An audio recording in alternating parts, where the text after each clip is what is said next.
What's up, everybody? Welcome back to the blind run of Morimens, Part 2. So today we are going to continue the story and dive a little deeper, see where it takes us. We're going to try to progress a little bit farther in Chapter 1. And today, I'll try to add a little bit more commentary. So, Chapter 1, Part 4, Little Detective. We will stop at nothing to find her.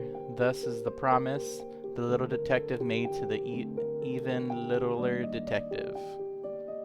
Okay, let's investigate.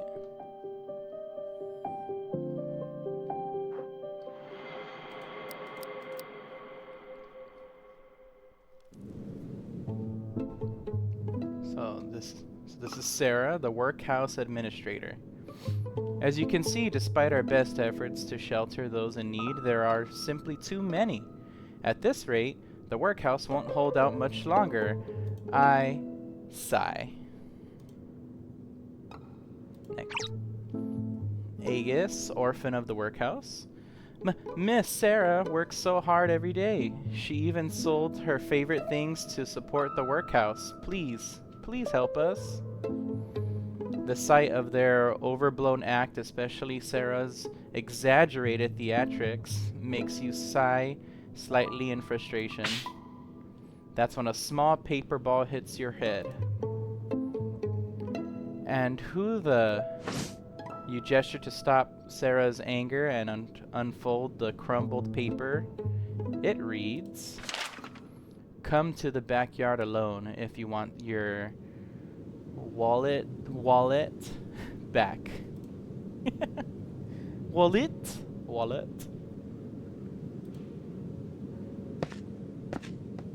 Following the location in the note, you arrive at the backyard. Before getting close, you hear a childish voice murmuring near the base of the wall.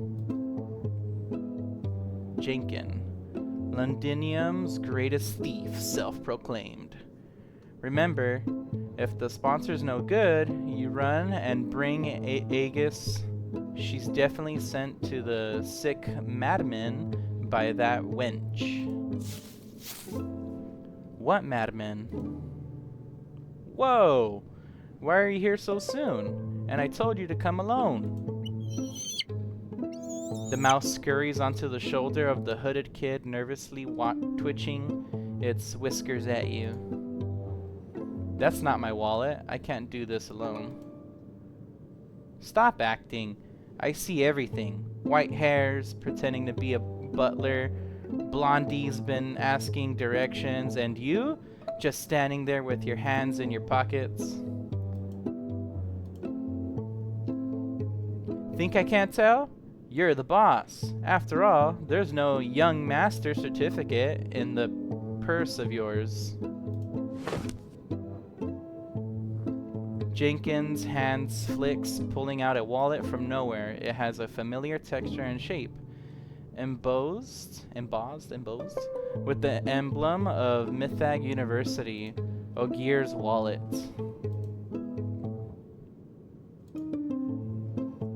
Right. Brown. Squeak, squeak. Hey, my wallet! Ogier hastily reaches for it, but Jenkin sidesteps, and the wallet vanishes like magic once again. Ogier. That's rude, Blondie. Is this how Mythag boys treat girls from the streets? Girl? You? I know, I didn't think that was a girl at first either. Are you blind? Of course I'm a girl. A girl. Anyway, enough talk. You'd better listen and... Very well. We agree to your terms, but in exchange, you'll take us to see those sick madmen you mentioned. Huh? Aren't you asking us to find someone in the Workhouse for you? Now, who would that be? I haven't said anything. But you are going to, so I suggest we be honest and skip the pretense. You're investigating the Workhouse disappearances, yes? Our objectives align. Mutual cooperation would prove beneficial. How? How did you know? Simple. You have nimble hands and loyal companions, which allows for a stable but illegal income. Ramona speaks while pacing habitually in the yard. Standard operational procedure. You execute primary actions while associates provide diversion and extraction. Profit sharing sustains the arrangement. Independent street life offers superior autonomy over institutional dependence. Unauthorized workhouse entry carries severe penalties. But why? What drives you to stay in the workhouse, even at the risk of finesse or imprisonment? This pattern, combined with recent disappearances, suggests one conclusion. Someone you care about has vanished and you suspect workhouse involvement. The girl stares blankly at Ramona for a long moment before reacting. We've barely talked and you're following me like we're old friends? Including the wallet incident, we've documented 16 interactions. Combined with field observations, this provides sufficient data for comprehensive profiling. Sure, fine. You're really something. Alright, Brown. The mouse she named Brown squeaks and leaps from the tree, tossing the wallet into Ogier's arms. That is cool. Who could train a rat like that? Or I mean a mouse. I'll show you the sick madman and tell you what I know, but you will help me take down that ghost of the workhouse and save my sister Mason?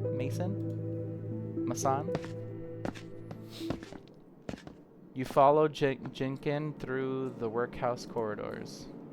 Sis came every Thursday to pick up laundry from this place, probably caught that hysteria disease from their dirty clothes. Some charity doctor came by. Next thing I knew, she said she's getting treatment and then disappeared. Jenkin looks anxious. I don't get it, but lately her face began to blur in my head. Sometimes her things help me remember, but it fades fast.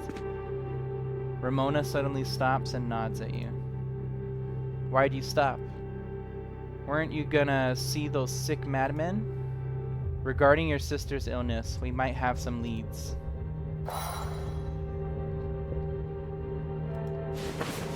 After submitting an information disclosure request via comms, Ramona turns to Jenkin and begins explaining dissolution. Jenkin, your sister exhibits a unique dissolution phenomenon, causing progressive erasure from collective memories. The body, identity, background, and social connections will all disappear completely without a trace. Those sick madmen's conditions resemble early dissolution symptoms. Your sister has reached advanced stages. I fear she... Jenkin, how long has Mason been missing? 27 days. I've been counting every single one. Seeing Ramona's troubled expression, Jenkin sniffs. I know it's been long enough to lose hope, but we street kids have instincts. I know she's still alive out there. So, I've gotta hurry before I forget her face completely and walk right past her. Don't be sad. We'll help you find your sister, and you will remember once you see her. Ramona remains silent. Under her melancholic gaze, you recall the content doll narrated in class. Melancholic. Oh, okay. The elimination of existence is the final symptom of dissolution, and the process is irreversible. Pure core. Alright. Time for some combat. Chapter 1, Part 5, Milady. The disease ravaging here is no ordinary illness. Recommended level 2. Alright, so we're gonna fight some rats, some dissolutions, and like a puppet? Iron pickaxe loosen. Okay. Let's investigate. Yep. We're gonna stick with the same team. Milady, Part 5. Jenkin leads you through the backyard, pointing to a small shabby hut in the corner. Through the window you see Aigis bustling about. She carries a metal basin, hurriedly moving solid bandages from the bedside to a pile of dirty laundry. Need anything? She seems to hear someone's call. She puts down the basin, bends over, and leans by the bedside. From your angle, only her soft voice remains audible. Grandpa Robert, please, stay down. I'll bring you the water. Don't say that. You will definitely get better. Then we can go to Drell Park and feed the pigeons together. Bang! Jenkin pushes open the door, the cabin door. Aigis startles, almost spilling water on the patient in her panic.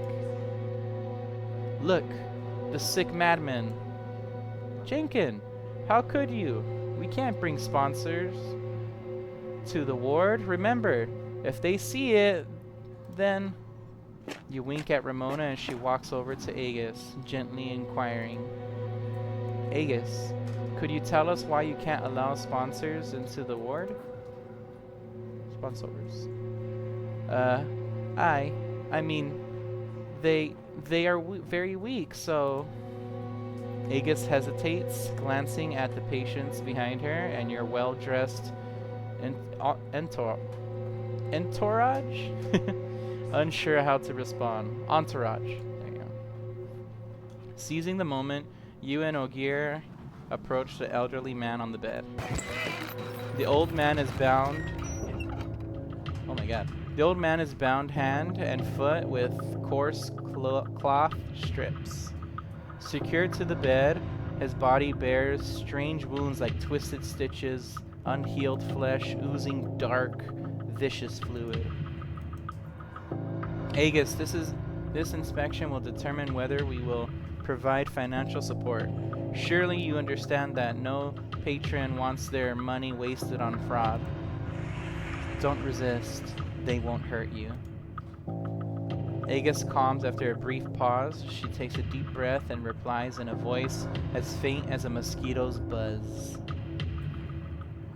Miss Sarah said if the sponsors see the patients, they'll think no sum of money will make a difference. Shouldn't have listened to that woman. These sponsors will help us with the ghosts of the workhouse. They're looking for someone too. They'll find Sis. The ward is just too dangerous. Her raised tone cuts off abruptly. She anxiously glances at the unconscious old man, then pulls Jenkin away from the bedside. What if you and the sponsors get infected? Aigis clutches her teddy bear, retorting nervously to Jenkin. Her white sleeves slide down, revealing horrifying black stitch marks and 2 swollen red grooves.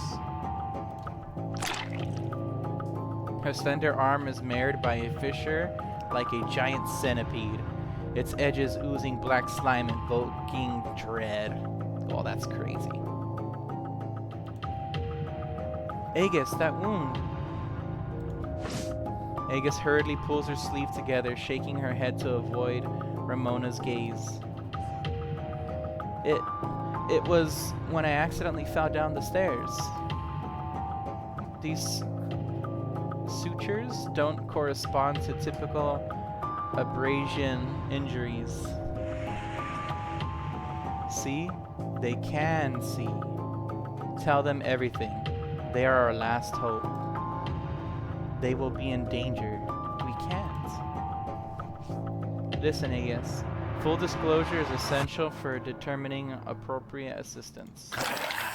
Beside you, the old man gurgles in his throat. His emaciated arms jerk suddenly, snapping the binding cloth. Keeper, watch out! Dun dun dun. Time for combat.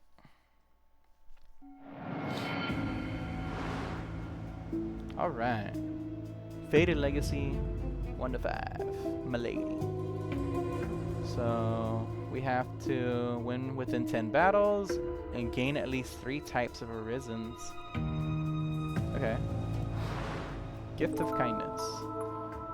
The Shadow. Oh yeah, I remember this. Written Shadow Script. Open, receive an innocent return gift.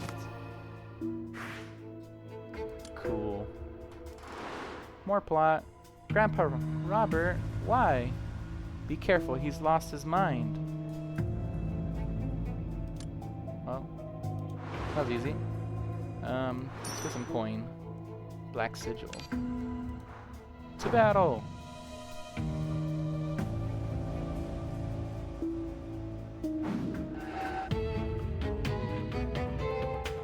Cool. Battle starts. Okay, let's see what we got here. 15 damage, 2 strikes, 1 defense. We could kill one of them.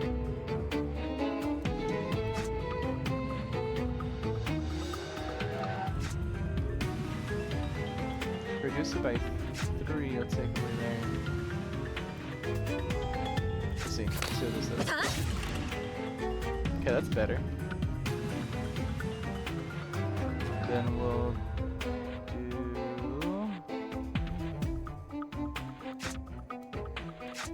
Okay, we'll do this. And we'll do the 2 strikes.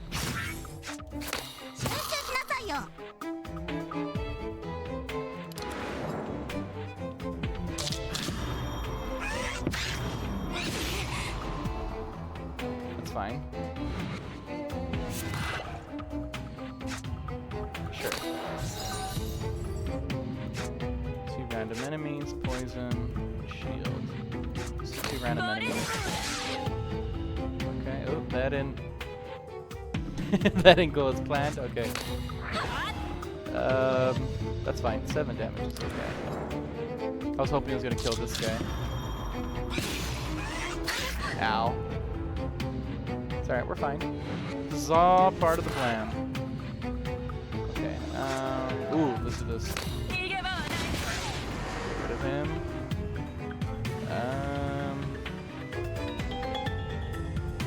11 down. Yeah, we could do this. Get rid of him. We'll take the 5. That's fine. I'll live. Ooh.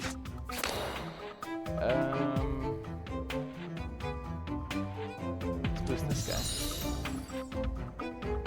Alright, let's get rid of him.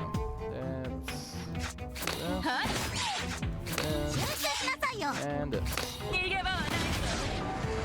Ooh, that was a crit.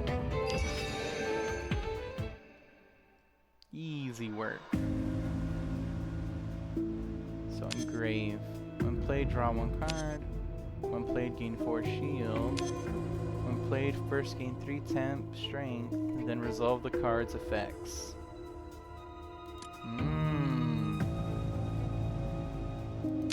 We'll do the shield. And events. A yellow-orange web floats quietly in the air. Its sparse holes far less intricate than those of its spider-weft relatives, nesting by the wall. You can't resist but to reach out. The fragile web dissolves instantly, and children's laughter echoes in your ears. Gold, silver, yellow, red, all the wallets are ours! So I've got no wallet. Engrave 1 out of 3 Arisens. And what does this do? Breaknet when played in Prison Fusion. Engrave the Arisen Advanced Bloodlust on 1 random command card, but develop Epilepsy. We'll do this one. Played inflict 4 poison on all enemies when triggered 50. Oh, I like that. Strength. Mirror. We'll do the poison. And a wave of unfamiliar disappointment wells up in your heart as the illusory or I can't say that word. Web gradually dissipates, revealing the path forward. Cool. Ooh. There seems to be something within the oversaturated D slime. Use the silver key to convert it into your own power. Alright. Some silver. To battle!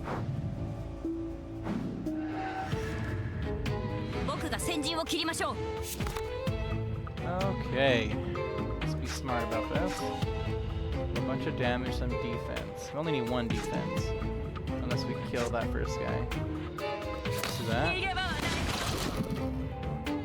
This. He's gonna die from the poison, so. Sure.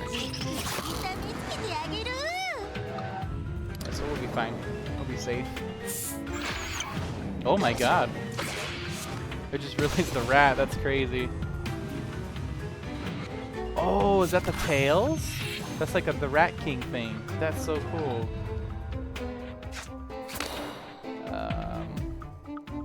Let's boost everybody a little bit. Ooh, 20? Okay, oh, okay. 3 times. Yeah, I can do this. Oh, that would kill him though. Okay, so then we'll do defense, defense, and more defense. State card cannot play, remove when discarded. Ow, I wish the poison would kick in before they attack. Yeah, let's get rid of that rat. I don't have any healing ones, huh? No, because I don't have that. I don't have Doll on my team. That's okay. Die!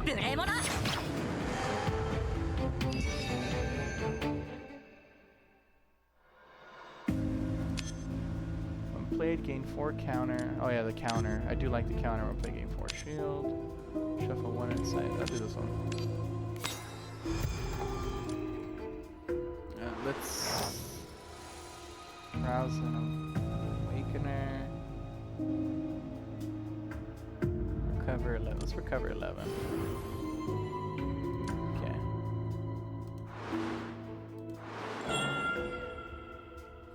A cat of unknown origin sits among the D slime, its blurred body suggesting it belongs to the spirit dimension. This indistinct projection gazes at Ramona with wise eyes, raises its white paw, and beckons her. Step forward and grip. 100% chance to get 25 black sigil. Okay. Friendly response. 50% chance to get 50 black sigil. 50% chance to get nothing. 50-50.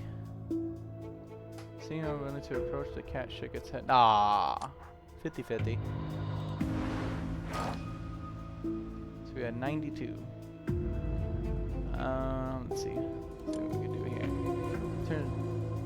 At turn start, draw 1 card at the start of each battle. Shuffle 1 insight into your deck. Each battle increases the number of insight cards shuffled into your deck. Oh, okay. Let's see this one. At turn, more than 3 cards remained in the hand. During the last turn, gain 2 arithmetic. No, I try to use all my cards. When play, draw 1 card. We'll awaken. I guess let's do poison.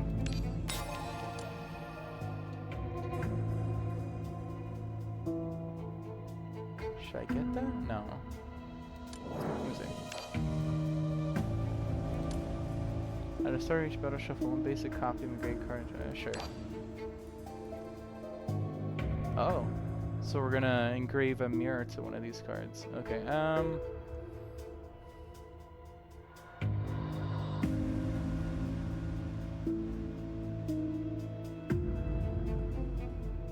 sure, let's do poison. And let's do this. A black shadow darts from the corner, brushing past Aigis and crashing into the left wall. You focus on him. A disheveled man, barefoot in charity clothes, his wrists and ankles marked by bindings. A few attendants chase after him, trying to pull him away. The man remains unfazed. He leans back and slams his head into the cold, hard wall. Behind you, Aigis gasps. The muffled sound of bone hitting brick increases its frequency as the man continues ramming without showing pain. Oh my god. Blood spattered, leaving dark spots on the walls and floor. You step forward to help, but the man suddenly stops moving. He takes a deep sniff like a dog, then slowly and stiffly turns toward you. Blood trickles down his forehead. The swollen wound has split the skin, revealing a glimpse of white bone. He suddenly breaks free and lunges at you. That was pretty graphic. I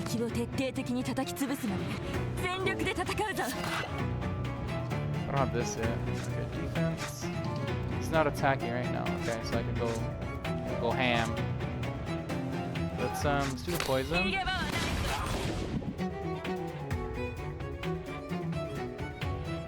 No, we'll do this early. Do that, and then we'll do her ult. He has invulnerability. Okay, that hurt a little bit. And we'll do her.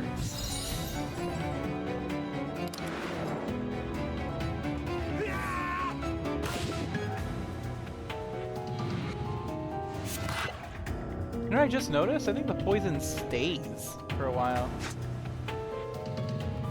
Target is 40. This is for shield. Put on more shield, huh?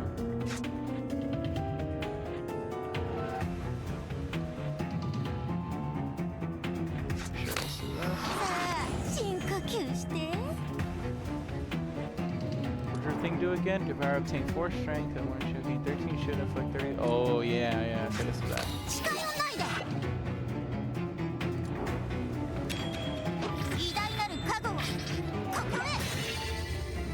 Dang, 42. We're only gonna take 3 damage. I'll take that trade.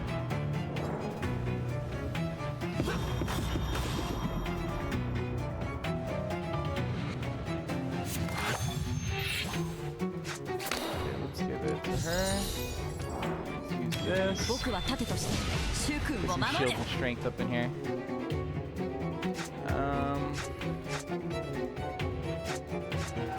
I think we can kind of go crazy here with the damage.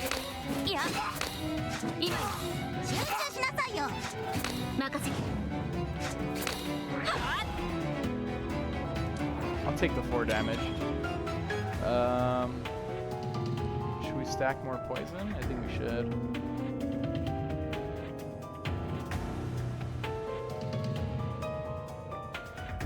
Stack more poison.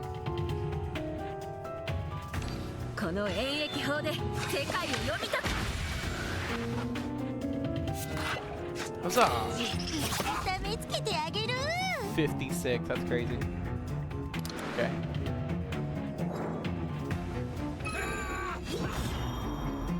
Oh, we're safe. Cool. Yep, let's use that. Let's cap her. Do you have any vulnerability? No. Playing in force shield, but we're safe, so let's do more poison. And then I could either do 12 damage, or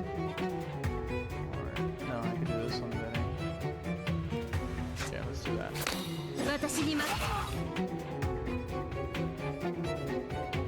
I'll save this. I'll save her ult, because I think I might get my ult soon.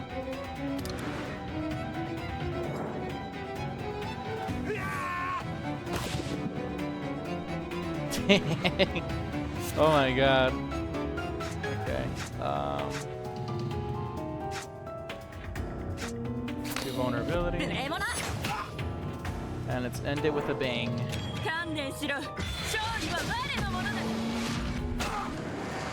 Oh, 44 damage, that's crazy. Cool. Ramona swiftly moves behind him, gripping his wrist with one hand and pressing his shoulder with the other. She twists his arm behind his back, restraining him firmly. Ogier quickly steps forward and with Ramona's help, binds his hands and feet with cloth strips. The man continues struggling, exposing a peculiar scar through his open collar. A deep scar runs across his chest, barely held together by twisted stitches. Black ooze still sweeps slowly from the gaps. Rushed footsteps sound outside the ward. Sarah appears, out of breath, holding the doorframe. Seeing everything settled inside, she relaxes for a moment, then immediately frowns and turns to the girl cowering in the corner. Aigis, didn't I say no sponsors are allowed in the ward? Who would sponsor us if something happens to? What's going on? You turn toward the sound and find two people behind you. One you recognize, the woman in the white. Oh, the woman in the white whom Ogier once encountered. Mr. Rogers. Dr. Fairfax. I'm sorry, please have some refreshments in the lounge while you wait. I'll come and greet you once I'm done. Here. Looks cool. I'm not a stranger to this place, Miss Sarah. You don't have to. By the way, why is little Aigis crying so sadly? Did someone bully her? I'm fine, Mr. Rogers. The pressure of the oh my god, I can't talk today, dude. The pressure of the matron's gaze makes Aigis swallow her words. She bows to everyone, looks at you, then disappears behind the door. I'm sorry for hiding the ward from you. I just can't risk any possible infection. Alas, let's not dwell on that. Allow me to introduce our long-term patron, the renowned wax sculptor, Mr. Rogers. Oh, he's a sculptor. This ward and the treatment of patients were all made possible thanks to him. George Rogers, nice to meet you all. It's very nice to meet you, sir. He frees one hand to gently shake yours. The instant your palm touches, intense dizziness washes over you. Oh, what about his hands? Everything around you seems to dissolve like melting wax. Even the person in the front of you twists and deforms beneath the face. Pale skeletons intertwine like vines. The eerie illusion vanishes in a few blinks, leaving only sharp buzzing in your ears. Was it fatigue induced? You don't know. You only know this resembles what you experienced in the graveyard the other day. Every month he personally comes to check on the patients. He is truly a great benefactor and major supporter of our workhouse. Miss Sarah, you overpraise me. I'm just an ordinary person trying to do something for the world. Speaking of which, you mentioned that you would visit with a friend. You're not ordinary. That sculpture has found inspiration and returned to the studio. And these young ladies and gentlemen, Mr. Ashi, beg your pardon? I was distracted. Nice to meet you, Mr. Rogers. I am Ashi. This is my younger brother, Ogier, and our housekeeper, Mary. This is Jenkin. Huh? Where's Jenkin? Uh-oh. The glory of victory is yours, my lord. Alright. 3 stars. Cool. That was easy.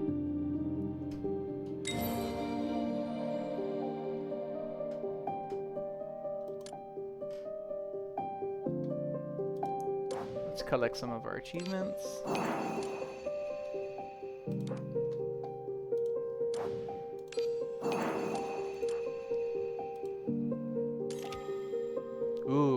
Okay. So use Innocence Returns Gift to restore 10 Illemius. Innocence Return Gift can target any Awakener. Yeah, let's do that. And then I think we'll go here, and then we could probably level this back up. Or even this one. What does the last one do? Innocent Return Gift will be consumed after being used 3 times in boss battles. Oh, okay.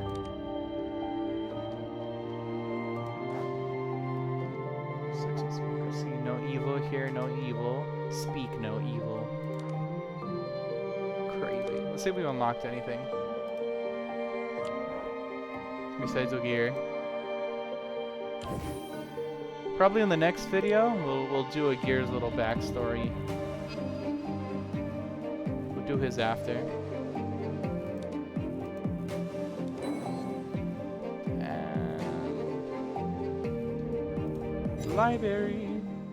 We got a new event. Oh yeah, the web that I couldn't pronounce. Alright, claim.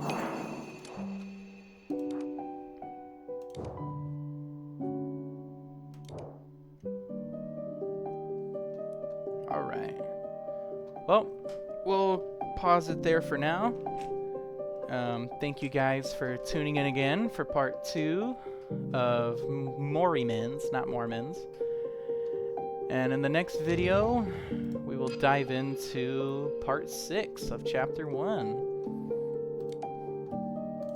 Alright, so thank you all for watching again, and I will catch you in the next one.